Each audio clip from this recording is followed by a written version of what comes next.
मैं ज्योति प्रकाश रंगा और आप देख रहे हैं RM न्यूज बीकानेर। आइए डाल लेते हैं एक नजर दिनभर की खास खबरों पर।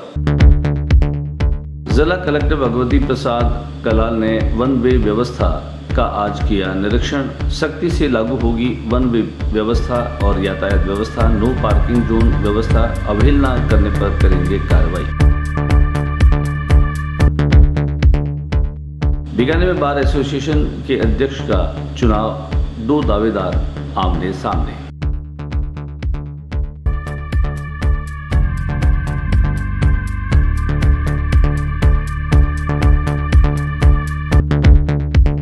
केंद्रीय राज्य मंत्री और बीकानेर सांसद अर्जुन राम मेघवाल की प्रेस वार्ता। डंपिंग यार्ड के कचरे का होगा निस्तारण। 36 करोड़ रुपए का प्रस्ताव केंद्र को भेजा।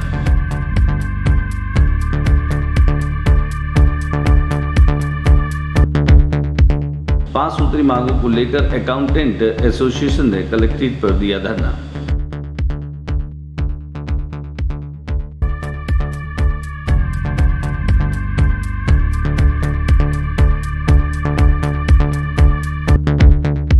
फक्कड़दाता की रम्मत के साथ में शहर में रम्मतों का हुआ आगाज।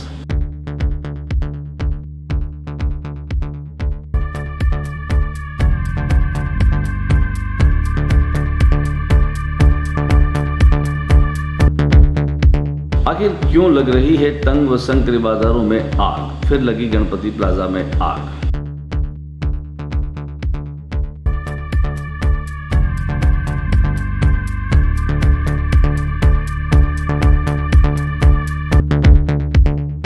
राज्य सरकार के मंत्री धारीवाल के खिलाफ मुर्दाबाद के नारे लगे। बाजुमो के कार्यकर्ताओं को पुलिस ने किया गिरफ्तार।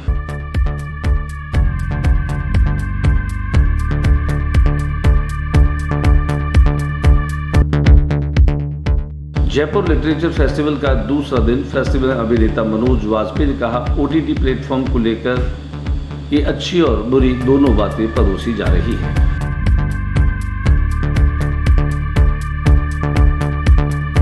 और अब खबरें विस्तार से। बीकानेर के जिला कलेक्टर भगवती प्रसाद कलाल ने आज कोटकीट पर वन वे व्यवस्था का जायजा लिया। प्रशासनिक अमले के साथ में जिला कलेक्टर भगवती प्रसाद यहां पर पहुंचे। उन्होंने पिछले दिनों लागू की गई वन वे व्यवस्था को देखा। गौरतलब है कि बीकानेर शहर के लोगों के लिए कोटकीट के रेल फाटक बड़ी समस्या के तौर पर उभर रहे थे। इसका कोई भी निस्तारण नहीं था और आधे घंटे तक जाम में लोगों को न केवल जूझना पड़ता था बल्कि विलंब से अपने गंतव्य की ओर पहुंचने के लिए भी एक तरह से उनको तैयार रहना होता था। कुल मिलाकर के प्रशासन की ये पहल अब रंग ला रही है। हालांकि इसमें भी अब विवाद के कई जो मुद्दे हैं वो सामने आ रहे हैं। कोटकीट और केम रोड पर जो व्यापारी है उन लोगों की वन वे व्यवस्था में रास नहीं आ रही। हालांकि पुराने दिनों में जो जाम लगने की स्थिति थी उससे काफी राहत मिली है। आम लोगों से जब हमने भी बातचीत की तो लोगों ने कहा कि ये व्यवस्था काफी ठीक है। जब तक ये रेल बाईपास या फिर एलिवेटेड रोड नहीं बनती है उसकी तुलना में यह व्यवस्था काफी ठीक है और प्रशासन का इसके लिए आम जनता धन्यवाद भी कर रही है। जिला कलेक्टर भगवती प्रसाद कलाल इस मौके पर पहुंचे। उन्होंने व्यापारियों से भी बात की, लोगों से भी बात की और कुल मिलाकर के उन्होंने कहा कि नो पार्किंग जोन के लिए सख्त जो है वो नियम लागू किए जाएंगे। इसके अलावा अन्य जो चीजें हैं इनके लिए भी वे पूरी तरीके से ख्याल रखेंगे। हालांकि इस मौके पर कुछ व्यापारियों की शिकायतें भी सामने आई। उनका कहना था कि अब उनके सामने वन वे होने के कारण से ग्राहक नहीं आ रहे हैं। पहले हम आपको दिखाते हैं जिला कलेक्टर भगवती प्रसाद कलाल की वो विजिट, जहां उन्होंने वन वे व्यवस्था के साथ में उसको देखा, इसके लागू होने की व्यवस्था को उन्होंने सराहा, संतुष्टि जाहिर की। साथ ही साथ उन्होंने कहा कि अन्य अगर कोई बातें हैं तो वे उनकी भी सुनेंगे और सुनकर के उसका कोई निस्तारण निकालेंगे। अभी आप ये पोजीशन देखो, हमारी दुकानों की सुबह से बहुत ही नीचे वो पार्किंग में खड़े विधायक नहीं आएगा। दुकान का वैसे भी नहीं होगा। नहीं सर, देखो जगह की वैल्यू नहीं, जगह की वैल्यू दुकानदार और कस्टमर के पीछे है। ऐसा हम नहीं चाहते कि उसको ग्राउंड बना दें। नहीं, जिस वाला दुकान से खरीदारी करती है तो रूटीन में, अरे ऐसा नहीं, रूटीन में भी उसकी वहाँ थोड़ी नंबर आता है। यार अभी कमिश्नर साहब से डायरेक्ट मेरी बात हुई है। उन्हें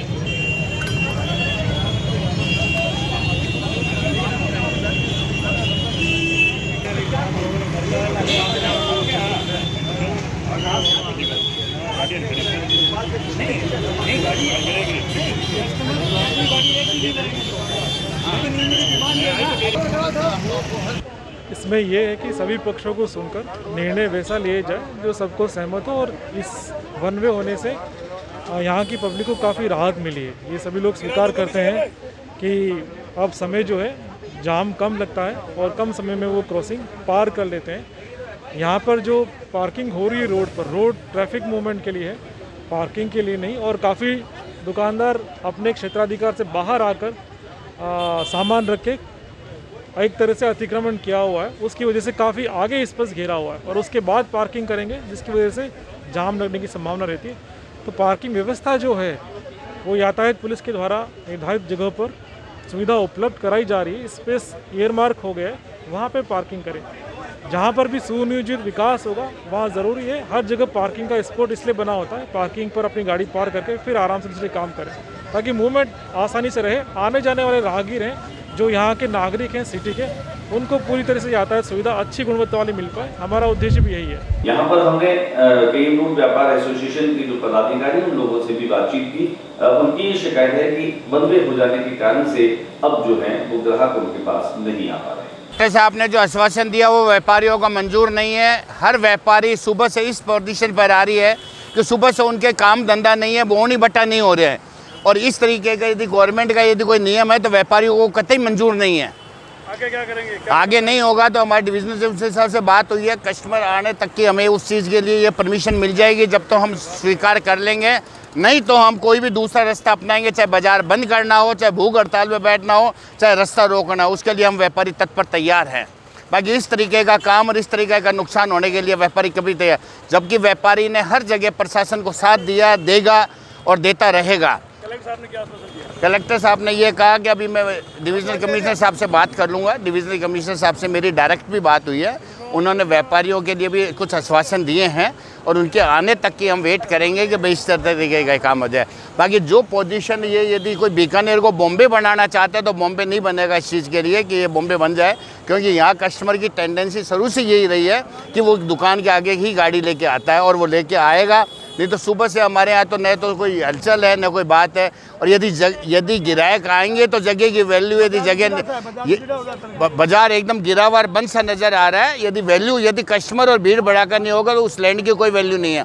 वन वे रास्ता हुआ है वो बहुत ज़्यादा सही है। हम प्रशासन के साथ है, हमारी प्रशासन से और कमिश्नर साहब से मीटिंग हुई थी, उस मीटिंग में कलेक्टर साहब, एसपी साहब भी थे और हमने एक ही बात रखी थी कमिश्नर साहब को कि भाई हमारी गाड़ियां और जो जंगले हैं हम रतन बिहारी पार्क में शिफ्ट करें, ग्राहक की गाड़ी आप अलाउ करो। तो कमिश्नर साहब ने कहा था डन है, ग्राहक की गाड़ी अलाउ है, लेकिन अभी का माहौल ये देखते हुए ग्राहक की गाड़ी नहीं खड़ी कर रहे हैं, दे रहे हैं। अगर ग्राहक नहीं आएगा तो फिर केएम रोड किस लिए है? खाली आने जाने के लिए रास्ता है तो फिर हम दुकानें बंद करके घर बैठ जाते हैं। क्योंकि अगर ग्राहक कोई भी रतन बिहारी पार्क खड़ी करके या सादुल स्कूल खड़ी करके पैदल कोई नहीं आएगा आज की तारीख के अंदर। तो हमारा प्रशासन से निवेदन है कि आज रेल फाटकों की समस्याओं की वजह से दुकानदार को उसकी समस्या क्यों पैदा कर रहे हैं? दुकानदार यूँ ही पिछले 2 साल से कोरोना काल की वजह से इतना ज़्यादा नुकसान में है और इतना आर्थिक हालत ख़राब है कि अब या तो वो आत्महत्या करे और या फिर दुकानें बंद करके घर बैठ जावे, इसके अलावा कोई चारा नहीं है। हमारे प्रशासन निवेदन है कि आप ग्राहकों की गाड़ी अलाउ करो जिससे हमारा व्यापार चल सके। बीकानेर बार एसोसिएशन के चुनाव हो रहे हैं, अब उसके लिए 2 जो प्रत्याशी हैं वो आमने सामने हैं, सुरेंद्र वर्मा और एक और उनके सामने जो प्रत्याशी हैं वो अपनी भाग्य की आजमाइश करेंगे। बीकानेर बार एसोसिएशन चुनाव में कुल 1878 मतदाता है। Shri Prithviraj Kukda, serial number 300, Sabir Mohammad 300, 485।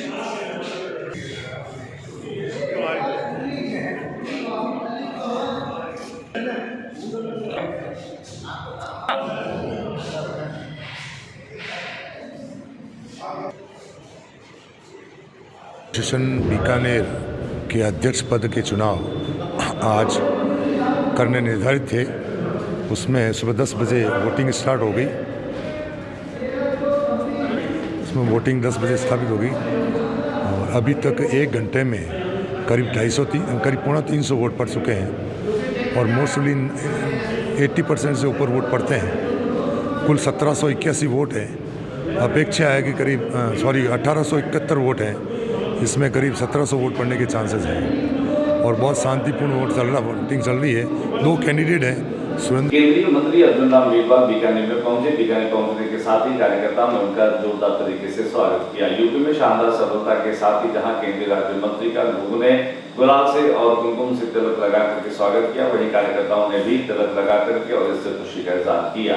हालांकि आज एक पत्रकार वार्ता भी रखी गई। पत्रकार वार्ता के दरमियान न केवल केंद्रीय मंत्री अर्जुन राम मेघवाल ने कहा कि बीकानेर का नगर निगम जो है वह बेहतरीन कार्य कर रहा है। डंपिंग यार्ड के कचरे के निस्तारण के लिए भी लगातार प्रयत्नशील है, जिसके दिन अब आने लगे हैं। उन्होंने इस बात की भी जानकारी दी कि महापौर सुशीला कंवर काफी संजीदा हैं, वे जनता की परेशानियों को समझती हैं और उनके प्रस्ताव केंद्र सरकार को भेजे गए जो जल्दी ही पास होंगे। 36 करोड़ के करीब प्रस्ताव जो है वो भेजे गए। डंपिंग यार्ड के माध्यम से जो कचरे का निस्तारण है वह भी करीब करीब होने वाला है।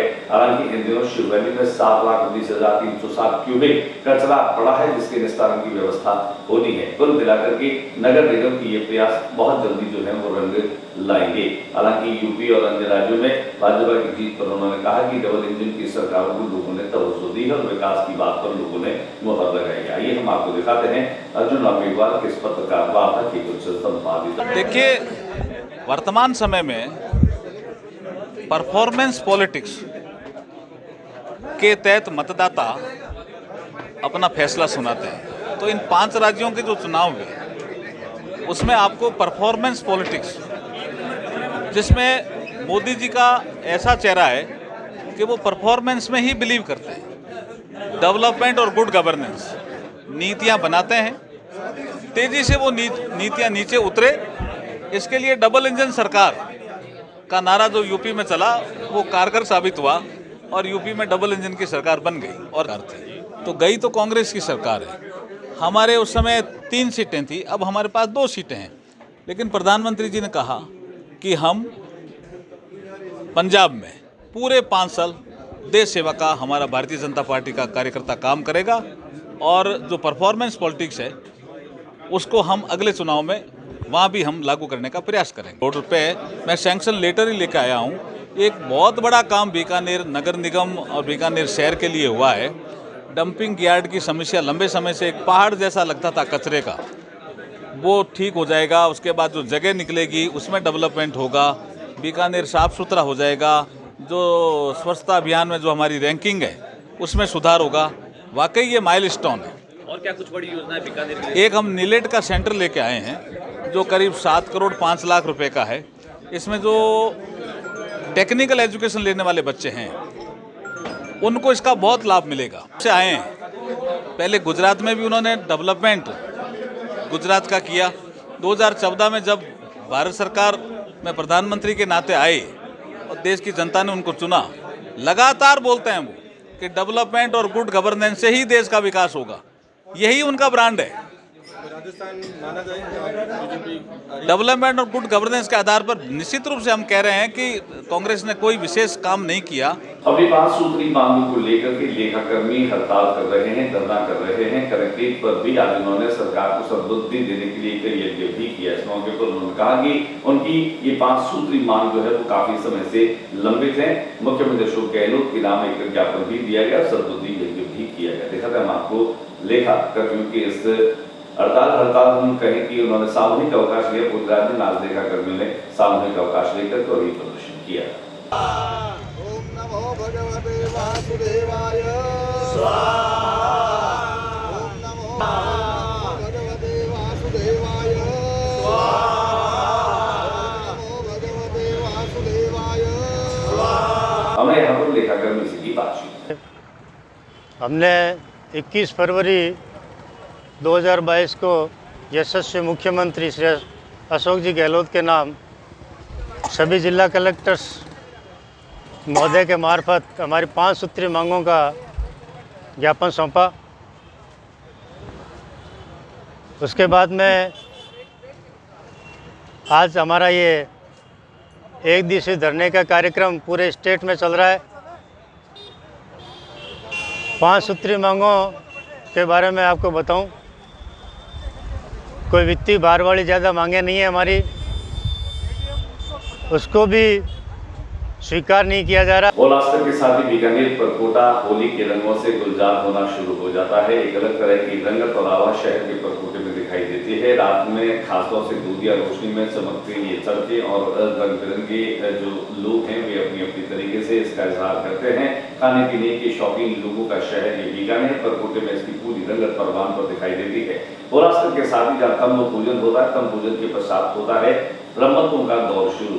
फकड़दाता रम्मत के साथ में यह रम्मतों का दौर शुरू होता है, जिसके चलते लोग रात भर इन रम्मतों का आनंद उठाते हैं और मनोरंजन करते हैं। हम आपको लिए चलते हैं बीकानेर शहर में बाहरवाड़ के चौक में, जहाँ फकड़दाता रम्मत का शानदार आयोजन होता है, जहाँ पर जुगल किशोर ओझा और अन्य तमाम कलाकार इस रम्मत के माध्यम से राजनीतिक कटाक्ष करते हुए भी कई ऐसे ख्याल जो है वो जोड़ते हैं, जिससे कि शासन व्यवस्था को आईना दिखाते हैं। कुल मिलाकर के हास्य और श्रृंगार से भरपूर यह रम्मत लोगों का काफी मनोरंजन करती है और अब लगातार रम्मतों का दौर शुरू हो चुका है।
अरे अठी ने लकड़ी लकड़ है, अरे अठी ने लकड़ी लकड़ है, अठी ने देखो अरे अठी ने लकड़ है मेरा फकड़ है क्या लकड़ी लकड़ है रमती फकड़ है ये बात है।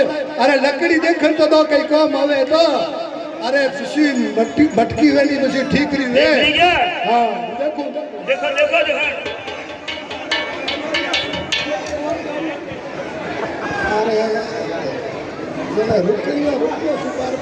उद्देश्य यह है कि जीवन में सब लोग परेशान रहते हैं, साल भर सब काम धंधे में रहते हैं। मनोरंजन के लिए ये मंचन किया गया और फक्करदास बिस्सा के नाम से व्यक्ति थे जिनकी शादी नहीं हुई थी, उन्होंने इस मंचन का शुरुआत की और 250 वर्ष पुराने ये इतिहास की बात है, ये चलता आ रहा है।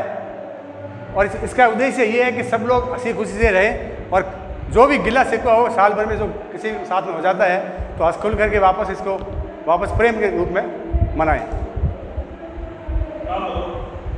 मेरा नाम कैलाश कुमार पुरोहित। और एक इसका इतिहास भी है कि एक बार रियासत काल में क्या है, राजा के घर में कोई मृत्यु हो गई थी, तो उस समय में क्या है, राजा की तरफ से एक ऑर्डर निकला था कि कहीं भी शहर में कोई रम्मत ना हो।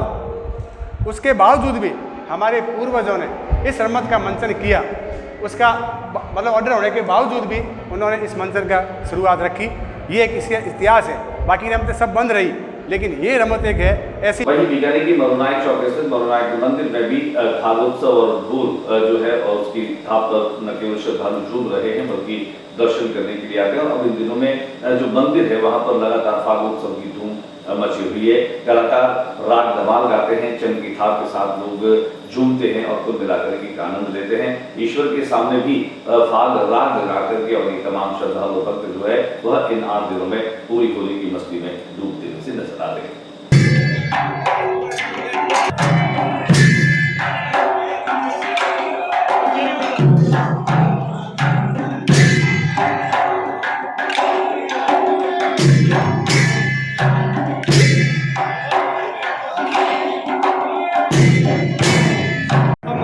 मंदिर में नृत्य हुए और ढोल नगाड़ा संगत हुए और ढोल नगाड़ा कई 400 साल तक चलिए और पाँच को वर्तमान में ढोल साल है और 200 साल पुराना है।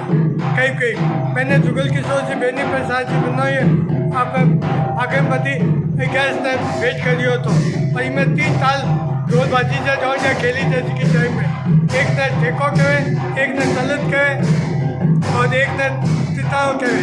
ये बोले तो 3 रकम साली से 1 2 3 1 2 2.5 और तलत 1 2 3 और ढोली पूजा मुझे की मंदिर में सकल सहयोगता हुई थी, तो बोलो सहयोगता हुई थी। आप नाम गोपाल के बहुत मुझे टेस्टी हूँ। बीकानेर की तंग व संकरी गलियों में जो बाजार हैं उन बाजारों में कई बार शॉर्ट सर्किट की वजह से आग लग जाती है और आग लगने की जो तरीके हैं वो झूठे तार हैं और यहाँ पर जिस तरह की लापरवाही सामने आती है वो जान जोखिम में डालने वाली होती है। ऐसा ही नजारा बीती रात को हुआ जब गणपति प्लाजा में एक बार फिर से आग लगी। हालांकि ये तंग व संकरी गलियों में होने की वजह से दमकल भी इसमें आ नहीं पाती, लिहाजा इस आग पर काबू पाने के लिए काफी मशक्कत करनी पड़ती है। आइए हम आपको दिखाते हैं ये नजारा जब गणपति प्लाजा में आग लगी और इसको नियंत्रित करने के लिए काफी मशक्कत करनी पड़ी।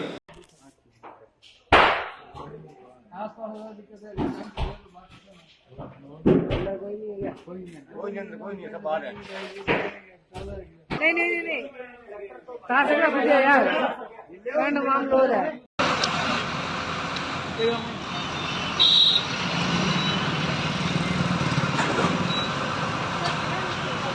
बीकानेर में सिटीजन एसोसिएशन के माध्यम से पुश अ लेक अभियान चलाए जाने की जो है वह शुरुआत की गई। इसके माध्यम से मुख्यमंत्री को उन्होंने इस बात के लिए ज्ञापन दिया जिनमें लोक सेवा में जो कार्यरत कार्मिक हैं उनकी जवाबदेही को सुनिश्चित किया जाए। सरकारी कार्यालयों विभागों में जब लोग जाते हैं, आम आदमी जाता है, तब उसे टाल देने की जो नियत होती है उस नियत पर नियंत्रित कैसे किया जाए इन बातों को लेकर के और सिटीजन एसोसिएशन ने पुष्कर लेक अभियान की शुरुआत की। मुख्यमंत्री की राम एक ज्ञापन भी दिया और अधिकारी कर्मचारी बाध्य हो काम करने के लिए।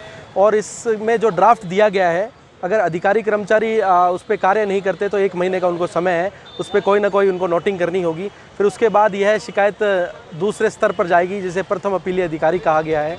उस पर वो भी अगर कार्रवाई नहीं करते तो ये तृतीय स्तर होगा जो निष्पक्ष होगा और उसमें उसी जो कार्यालय के अधिकारी नहीं बैठेंगे, तृतीय पक्ष उस पर कार्रवाई करेगा और उस पर अधिकारी और कर्मचारी पर 20,000 तक के जुर्माने का प्रावधान है।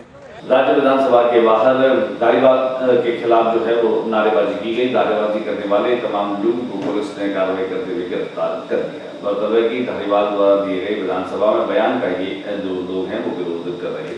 मुर्दाबाद मुर्दाबाद मुर्दाबाद शांति धारीवाल इस्तीफा इस्तीफा दो इस्तीफा दो इस्तीफा दो शांति धारीवाल इस्तीफा दो इस्तीफा दो इस्तीफा दो शांति धारीवाल इस्तीफा दो इस्तीफा दो इस्तीफा दो शांति लोका के गांव जानू में कुछ अतिक्रमणकारियों के माध्यम से बीच रास्ते में अतिक्रमण किए जाने का विरोध कर रहे थे। आज उन्होंने इस बात का एक ज्ञापन भी दिया। साथ ही साथ उन्होंने कहा कि अतिक्रमियों के हौसले इतने बुलंद हैं कि उन पर किसी बात का कोई असर नहीं है, लिहाजा उन्होंने प्रदर्शन करते हुए ज्ञापन दिया और बीच रास्ते के अतिक्रमण को हटाने की गुहार की।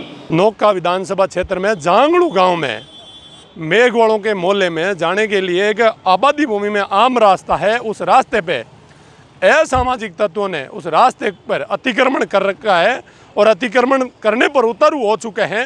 10 दिनों से कंटिन्यू ये लोग पूरे के पूरे सदमे में हैं और वो अतिक्रमण हटाने के लिए राजधानी जयपुर में लिटरेचर फेस्टिवल के दूसरे दिन अभिनेता मनोज वाजपेयी ने शिरकत की। मनोज वाजपेयी ने पत्रकारों से मुखातिब होकर के OTT प्लेटफॉर्म की गुण और दोष दोनों पर चर्चा की। उन्होंने कहा कि OTT प्लेटफॉर्म पर अच्छी बातें भी हैं और बुरी बातें भी। अब ये लोगों को, दर्शकों को तय करना है कि उन्हें क्या देखना होता है। हालांकि कई और सवालों के जवाब भी मनोज वाजपेयी ने खुल करके दिए। आइए हम आपको लिए चलते हैं जयपुर के लिटरेचर फेस्टिवल जहां पर अभिनेता मनोज वाजपेयी ने पत्रकारों से बातचीत की। Genre and how that intersects. I think that would be a good starting place. See, when you enter a museum, you want to. आज के बुलेटिन में बस इतना ही। अगले बुलेटिन में नई गतिविधियों के साथ इस चैनल पर फिर मुलाकात होगी। न्यूज़ रूम से ज्योति प्रकाश को इजाजत दीजिए। नमस्कार।